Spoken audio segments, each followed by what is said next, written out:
Nakatanggap si Norma ng text mula sa isang unknown number. Binuksan niya yun upang basahin. Ang laman ng text ay address ng isang bahay sa isang village at pinamamadali siya ng sender nito. Napabuntong hininga siya. Hindi man nakasulat ang pangalan ng sender ay naririnig niya mula sa sulat ang boses nito. Mula iyon kay Harleen. "I'll be there."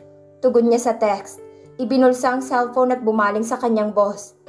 "Aalis muna ako, boss. Ibawas niyo na lang ang sahod sa oras na nawala ako." "San ka pupunta?" "Malapit na maghapon at kailangan kita rito." "Si Harleen ho kasi." Iyon pa lang ang kanyang sinabi ay tinawag na nito si Cole. "Si Cole na ang bahala sa pwesto mo." Sige ho." Tinanggal niya ang suot niyang apron at kaagad na nagtungo sa staff room upang magpalit. Nang matapos ay kaagad na umalis at bumiyahe patungo sa village. Hindi kalayuan ng village sa bar nila, kaya mabilis lang siyang nakarating. Sa entrance ng village ay may 2 security guard na nagbabantay at isa ay sumalubong sa kanya. "Sir, saan ho ang punta nyo?" Ibinigay niya ang address ng bahay. "May ID ho ba kayo?" Ibinigay niya ang kanyang ID at tiningnan naman ng security guard. Inilagay nito iyon sa loob ng guardhouse at muling bumalik sa kanya. "Sir, pasok na ho. Sa kaliwa hong daan tapos kakanan ho kayo sa pangalawang kanto. Hanapin nyo lang ho." "Salamat ho." Ani at naglakad papasok. Habang naglalakad ay hindi niya maiwasang tapunan ng tingin ng mga bahay.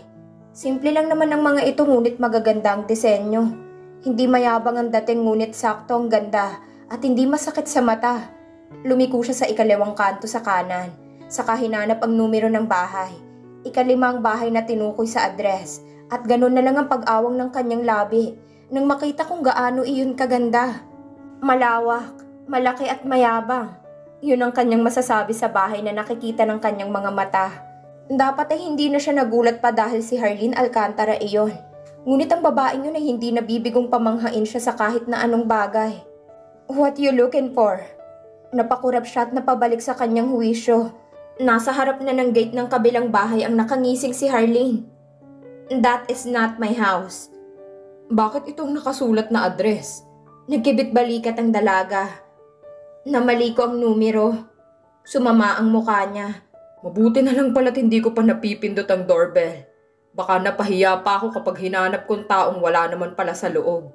Mahinang natawa si Harleen. "My bad." Naglakad siya palapit rito. Iniwan ang napakagandang bahay na kanina'y kaharap niya. Nag-angat siya ng tingin sa bahay na kaharap niya ngayon. Simple, iyon ang kanyang napansin sa bahay. Pero hindi yun ang inaasahan niya kay Harleen. "This house belongs to me."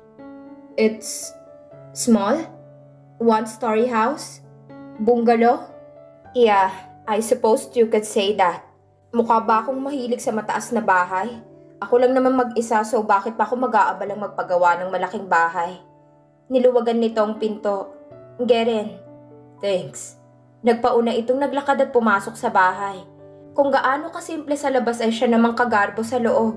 Hindi niya alam kung paano siya kikilos roon dahil natatakot siyang makabasag siya ng mamahaling kagamitan. Ang mga paintings at mamahaling vase na may mga guhit ay nagkalat sa sala.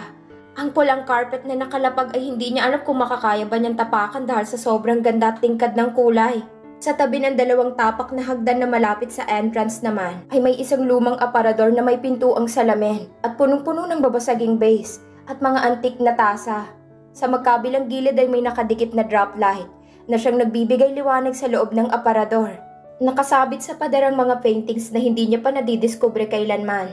May 3 pinto naman pag-akyat sa 2 tapak na tingin niya yung mga silid ng tahanang iyon. Paakyat sa 2 tapak na hagdan ay may corridor na L-shape ang itsura. Sa harap ng maliit na hagdan ay isang pinto at paliko sa kanan ay ang 2 maghiwalay na pinto. Isang tapak naman ang patungo sa dining area na may mahabang mesa at may 8 upuan. Sa gitna ng mesa ay may 2 antique na candle holder na 3 lalagyan. Sa gitna niyon ay may luma ring tray na laman ay 3 iba't ibang laki ng wine bottle at 2 wine glass. May chandelier ngunit simple lang at maliit. Sa dulo katabing isang maliit na aparador ay doon naman nakapatong ang iba't ibang laki ng picture frame. Wala sa sariling lumapit siya roon. Natuon ang kanyang paningin sa isang mahabang picture frame na may larawan ng masaya at buong pamilya. Sa isang batang babae kaagad napako ang kanyang tingin. Ang batang babae ay may malapad at masayang ngiti, habang kalong ng ama nito. Ang ina ay hawak ang kamay ng asawa at ang isang batang lalaki naman ay nakakalong sa ina. Mas bata ito sa batang babae. He is my brother. Bumaling siya kay Harleen na sa larawan rin na tuon ng tingin. Malungkot ang mga mata nito. Si Migs? Umiling siya. Sebastian. That is his name. Where is he? He died when he was just 8 years old. How? Sabi ng mami ko, aksidente lang daw ang pagkamatay niya. But Dad was so furious about it. He can't stop blaming me. Doon na niya nakita ang mga luhang naglaglagan sa mga mata nito nang mag-angat ito ng tingin sa kanya. Mabilis niyang nilapitan ang dalaga at hinagod ang likod nito nang marinig ang mahinang paghikbi nito. It's been a long time, but it feels like it was only yesterday.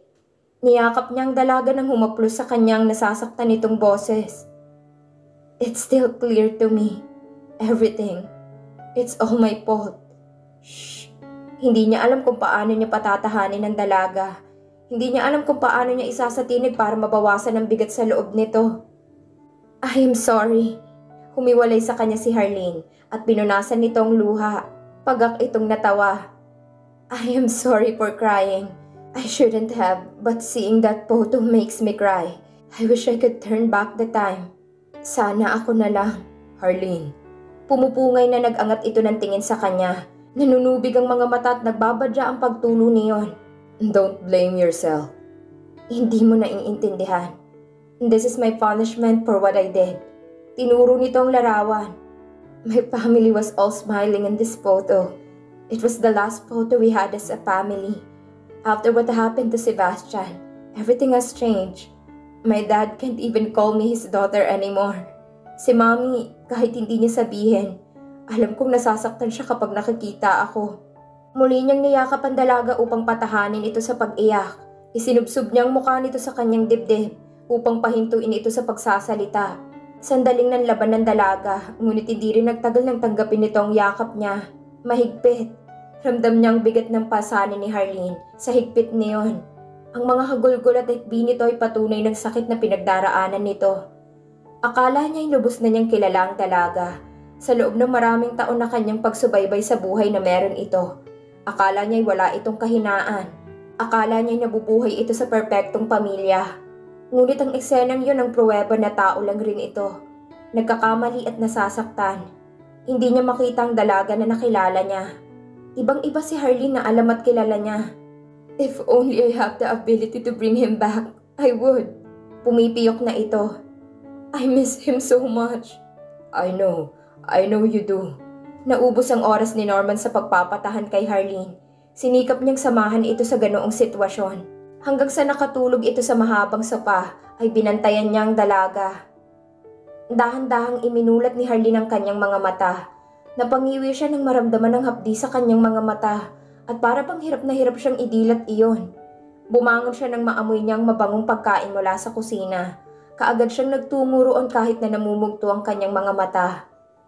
Hey, bati niya sa nakatalikod na binata.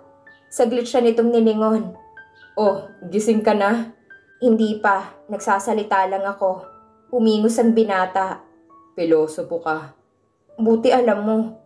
Ayusin mo na lang ang mesa para makakain na tayo. Anong oras na? Hinanap niya ang wall clock sa kusina. Ngunit dahil sa namumugto ang kanyang mga mata at malabo pang paningin niya, ay hindi niya makita kung anong oras na. It's already 10:30 p.m. Oh? Umupo siya sa mesa na nasa kusina. Dito na lang tayo kumain. Ayusin mo na. Nagpangalumbaba siya. Tamad ako. Ikaw na lang. Yun lang yung itinugon sa kanya ni Norman. Natawa siya ng aligaga itong tumungo sa cabinet kung saan nakalagay ang mga plato. Sa ibaba niyo na yung mga baso at sa drawer naman na yung mga kubyertos. Mukhang alam mo na kung saan ang mga gamit sa bahay Namamanghang aniya. Inaral ko kanina. Right. So, is this your house? Tanong ni Norman habang inaayos ang plato sa mesa. Yes. You are collecting antiques? Sort of. Lahat ng mga yan ay mga gamit na ayaw na ng mga magulang ko. Kinokolekta ko at nilalagay rito. Pati ba yung mga larawan ayaw na ng daddy mo? Natigilan siya saglit at nalulumong nagbaba ng tingin sa plato. Sort of. How nice of you to keep it. It's part of my childhood. I don't want to forget it. It's the only thing I have. Yeah, happy memories shouldn't be kept in the dark. Napabuntong hininga ito. How are you feeling? I'm fine. Thanks. Patungkol niya sa ginawa nito sa kanya kanina. Hindi niya alam pero gumaan ang kanyang kalooban dahil sa ginawa nito. Salamat kanina. Mataman siyang tiningnan ng binata. Kung kailangan mo ng kausap, nandito lang ako. Okay, yun lang ang kanyang sinabi. Pareho silang natahimik. Dahil doon ay nakaramdam sila ng pagkailang sa isa't isa. Tumikhim siya at napalunok. Luto na ba yung ulam? Yeah. Naiilang na tumalikod si Norman at kaagad na pinatay ang stove. Tumayo siya at kumuha ng 2 bowl para sa ulam at malaking bowl para sa kanin. Gumalaw sila sa kusina na animoy mag-asawa na nagtutulungan. Sabay silang umupo at kumain pagkatapos. Bakit mo nga pala ako pinapunta rito? Tanong ni Norman. Nasa kalagitnaan na sila ng kanilang pagkain nang magtanong ito. Well, this is where we are living. Sigurado ka ba? Kunot-nuot nag-aalalang tanong ni Norman. Kaya mong matiis na tingnan ng mga larawang naroon sa dining area? I told you, it's part of my childhood. I love looking at them. Naging malalim ang kanyang pagbuntong hininga. Anyway, mag-start tayo bukas ng gabi. Nang ano? Inosenteng tanong ng binata. Inis siyang bumuga ng hininga dahil inaasahan niyang maiintindihan nitong kanyang tinutukoy. What? I am paying you to do what exactly? Oh, right. Natural process. Ngumisi ito. Huwag kang matuwa dyan. Baka nakakalimutan mong may rules kang nilabag. Kumunot ang noo ng binata. Nagtatanong. What rule? Umingos siya. Playing innocent, are you? No, hindi ko alam kung anong ibig mong sabihin. That girl from the bar. Angil niya. Oh, Via? May pangalan pala. Akala ko Linta dahil sa pagkakakapit sa'yo. Mahinang natawa si Norman. Ang mga tingin nito ay nanunukso. Jealous? Of course not. Depensa niya. I'm just saying that you broke the rule. Still jealous? Alam mo kung selos yon, baka kahapon palang ginawa ko ng basahan ng babaeng yon. Pinag-cross niya ang kamay at matapang na tinitigan ng binata. Sorry to disappoint you, but I am not jealous. Hindi sumagot ang binata. Tinitigan lang siya nito bago tumango. Muli silang nagpatuloy sa pagkain. Akala niya hindi na ito magsasalita ngunit hindi pa man niya nangunguya ang kanyang pagkain. Nang magsimula na naman ito. It's your first time, right? Nag-angat siya ng tingin sa binata. Anong first time? Piece of advice. It'll hurt the first time. Sa lubong ang kilay niya itong tiningnan. Pwede bang pakiklaro ng iyong sinasabi? Hindi kita maintindihan. You and me, having love affair. I know it'll hurt. Saad niya. Kaya nga sabi ko, ipasok mo na lang at iputok. And I told you it doesn't work that way. Inirapan niya ang binata. I know you are just taking advantage in the situation because I need something from you. Ngumisi ito sa kanya. Ang mga tingin ay makahulugan. We both need something, Harleen. It is just so happened that I need more. Maagang nagising si Harleen at Norman para magpunta ng supermarket at mamili ng kakailanganin nila sa pang-araw-araw. Si Norman na nagtutulak ng cart at siya naman ang mamimili. No, sabi niya nang makita niyang dumukot si Norman ng isang garapon ng sandwich bread. I don't like that. Well, I don't like what you were choosing. You have to deal with it. Pwede namang sayong peanut butter, sa akin to. Anito, we don't have to agree for one thing. But I am paying. Ako ang magbabayad sa mga kinuha ko. Inayos nitong laman ng cart. Noon lang niya napansin na marami na pala itong inilagay roon. Norman! Sigaw niya rito. I'll pay for them. Matapang nitong ani. Nasa ganun silang sitwasyon nang may lumapit sa kanila. Nilingon niya kung sino yon. At ganun na lang ang pag-init ng ulo niya nang makilala kung sino yon. Hey, Harleen! Si Terry. Hindi niya makakalimutan ng babaeng naging karibal niya sa maraming bagay sa klase noon. Simula high school at nang magkolehiyo ito. You haven't changed. Anito habang tiningnan siya mula ulo hanggang paa. Nakita niyang munting pagngisi nito. Still wearing plain. I see. Hindi rin naman ito nagbago. Hanggang ngayon ay puno pa rin ng kolorete ang muka. Nagtatago pa rin sa make-up ang kapangitan ng ugali nito. I see you already got married. Sabi pa nito nang bumaling kay Norman. Ang buong akala ko'y walang magtatagal sa ugali mo. Well, you see that there is, Anya. And from the looks of it, I see you haven't. Boys are overrated. Who needs them? Natatawang sabi nito, pero alam niya kung bakit hanggang ngayon ay wala pa rin itong asawa. Well, of course you need one para may kasama ka sa pagtanda. Tinaasan niya ito ng kilay nang makita ang inggit sa mukha nito. I guess no one would really want to grow old with you. Excuse me? Kinuha niyang braso ni Norman at pinulupot roon ng kamay. Kunwari nilalambing niyang binata. Babe, am I pretty? You're gorgeous. Ngumisi siya. Hindi niya gaanong pinagtuunan ng pansin si Norman. Nasisiyahan siya sa reaksyon ni Terry. Kahit na plain lang ang isuot ko? Magsuot ka ng duster. I don't care. You are still gorgeous. Ibinulong yun ni Norman sa kanya. Doon ay natauhan siya at pasimpleng bumaling kay Norman. You are the most beautiful woman I have ever met. Tumikhim siya at dahan-dahang tinanggal ang kamay sa braso nito. Bumaling kay Terry na may inggit sa muka. Hear that, Terry? I don't have to wear makeup to get myself a man. Eh ikaw, maglagay ka ng makeup, magsuot ka ng nice na damit, umastang mayordoma. Hindi ka magkakaroon ng boyfriend. Kung meron man, tsak na peperahan ka lang. Umingos ito ngunit halata ang pagka-insulto sa muka. Natatawang sinundan niya ng tingin ng babae bago muling bumaling kay Norman. Thanks for the cover. Ang galing mong umarte. Ha? Umaarte ba tayo? Maang nito at inosentong tumitig sa kanya. I thought for a second we were real. Suminghal siya. Real mong mukha mo. Magtulak ka na ng card. Mahinang natawa ang binata. But I mean what I've said. Umirap siya. Seriously, Norman, sakyan mo na lang ako. Mamayang gabi. Mapanuksong nito. Sinamaan niya ito ng tingin. Not that, you jerk. Singhal niya. Pasensya na, yung kasing pagkakaintindi ko. Uwalinisin mo yung berde mong utak. Asik niya. Baka mahawa ako. Well, talagang mahahawa ka pagkatapos ng mangyayari mamayang gabi. Baka hanap-hanapin mo ko. Nanunuksong tingin nito sa kanya. Ang mga labi ay hindi mawala ang ngisi. I'll make sure na isang beses lang natin gagawin yon. We'll see about that. Inirapan niyang binata. Ayaw na niyang makipagtalo rito. Dahil alam niyang matatalo lang siya. Nararamdaman kasi niyang pag-iinit ng kanyang pisngi at hindi maipaliwanag na pakiramdam. Inagaw niya ang cart rito at siya na ang nagtulak. Hinayaan na rin niyang binata na kumuha ng gusto nito. Nang matapos sila sa pamimili, sa labas na rin sila kumain. Inaya siya nito sa paborito nitong kainan at pumayag naman siya.